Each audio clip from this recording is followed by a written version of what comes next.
The latest fight between Tyson Fury and Deontay Wilder was mind-blowing and super exciting. These two heavyweight powerhouses are both pretty incredible boxers. After a lot of speculation that the fight would be pretty boring, it was sensational. Now their fights are done and they're looking to what comes next. So who will each of them face in the ring? Are they ready to go? Let's answer some of those burning questions next. What happened in the last Fury-Wilder fight? Basically, it was one of the fights of the year. The legendary boxing promoter Bob Arum has said that he was really sorry that fans had to pay to see such a boring fight. He was joking, of course, since it was really super exciting. There were a lot of people who truly believed that the fight would be boring. They didn't think that Wilder had any chance and that it would be over really quickly. Instead, he stood his ground and fought hard. Arum went on to say that he had been promoting fights for an incredible 57 years, but that he had never seen a heavyweight fight that was as magnificent as the one between Fury and Wilder. Fury did win in the end, but Wilder by no means made it easy for him. It was obviously a hard fight to both sides, and many have said that while Wilder might have lost it, was also a fight that completely redeemed him. Even Fury said that he was amazing. According to Fury, it just proved once again that Wilder is the second best heavyweight fighter in the world, only second to Fury, of course. After such an awesome fight, boxing fans want to know what happens next for these two fighters. Will Fury fight Oleksandr Usyk? This is the fight that most boxing fans would love to see, a fight between Tyson Fury and Oleksandr Usyk.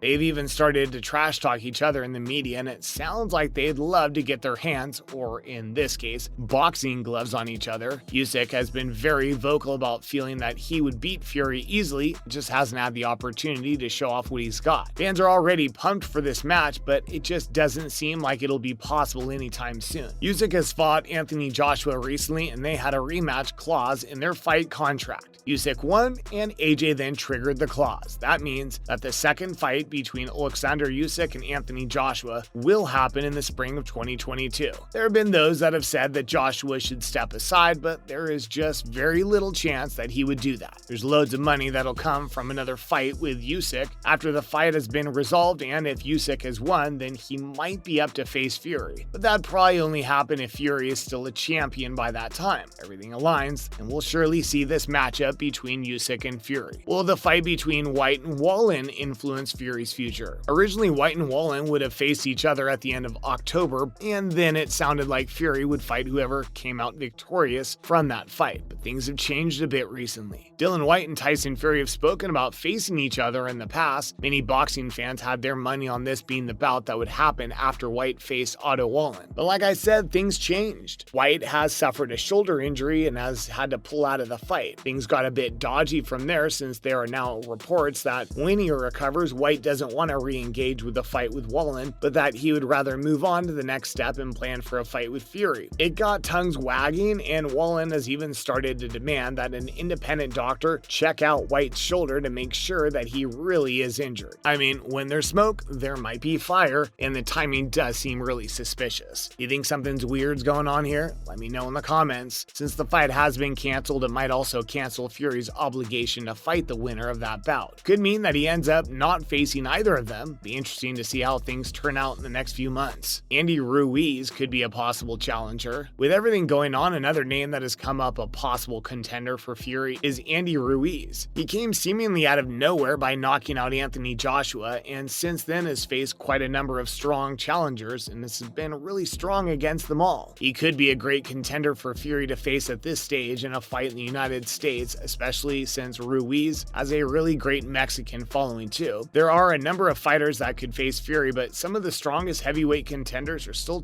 tied up in contracts. Might take time for them to face Fury. And in the meantime, he really needs to have some fights to keep him busy. There are loads of fighters lining up to fight Tyson Fury, but after this fight, there might be just as many wanting to fight Deontay Wilder. What's next for him? Who could he face next, and is he even going to fight again? Let's answer some of those burning questions up next. Who do you want to see facing Fury next? Let us know in the comments. Now, let's get to Wilder and his future. Will Deontay Wilder even be able to fight again? Boxing is no fake sport, and the damage that happens in the boxing ring is very real too. And when two giants of the sport face each other in such an epic battle, then there are sure to be some serious injuries to each of them. Wilder did not back down even a little bit, and they exchanged punch for punch. Boxing is a really serious sport, and people can get seriously injured while competing in it. So it isn't a a joke when some people have said that it looked like Wilder was willing to die in the ring during the fight. He was not going down without giving it his all. He gave what many have called a brave, gritty performance. But as we know, he lost. He sustained a lot of damage in all the fights that he has fought against Fury, but the last fight was especially punishing. It's going to take the 35-year-old a lot of time to recover and get back out in the ring. This is one fight that he won't just bounce back from right away. Chances are that he won't just schedule his next fight right away. Would he even want to fight again? Besides the time that Wilder will take to recover, there's a chance that he might just be done with boxing anyway. He's been on the very top of his game, but now he's a little bit older and he's started to slow down. But only a little bit. He's given it his all, but still has come out second in his fights with Fury. He might have been number one for many years, but he is firmly sitting around at number 2 at the moment. He could walk away right now, having faced one of the strongest fighters that he has ever had to face in his career. Walking away now while being on the top and with loads of respect could be a really great move. Retiring right now is a very real possibility for Deontay Wilder. No one could blame him one bit. But if he wants to keep going, then there are still a lot of possible challenges that he could face. Guys that he could face. Since he didn't win the fight, it's unlikely that Wilder will be able to land fights with boxers that already have titles and championship belts. But there are still loads of guys that he could face that are strong contenders. He could build his reputation until he can once again fight against champions. Wilder is one of the best, and there will be loads of guys queuing to fight him. Just in-house at PBC, there are a number of guys that could really want to go up against him to prove their worth. He could also face Andy Ruiz or Luis Ortiz, Charles Martin, Frank Sanchez, or Robert Helenius. Not to mention a bunch of other fighters that would love to face the guy who almost got the better of Tyson Fury. They might even think that he is down and out after the fight. They could think he's a heavyweight with an incredible reputation that they might have a chance to easily beat while he's damaged at the moment. But the thing is that none of those guys are Tyson Fury. They might get a bit of a shock when facing Wilder because he still has a lot to give. He could very possibly crush them. We'll have to see if Wilder will fight again and against whom. Who'd you love to see him face? Let us know. Thanks for watching.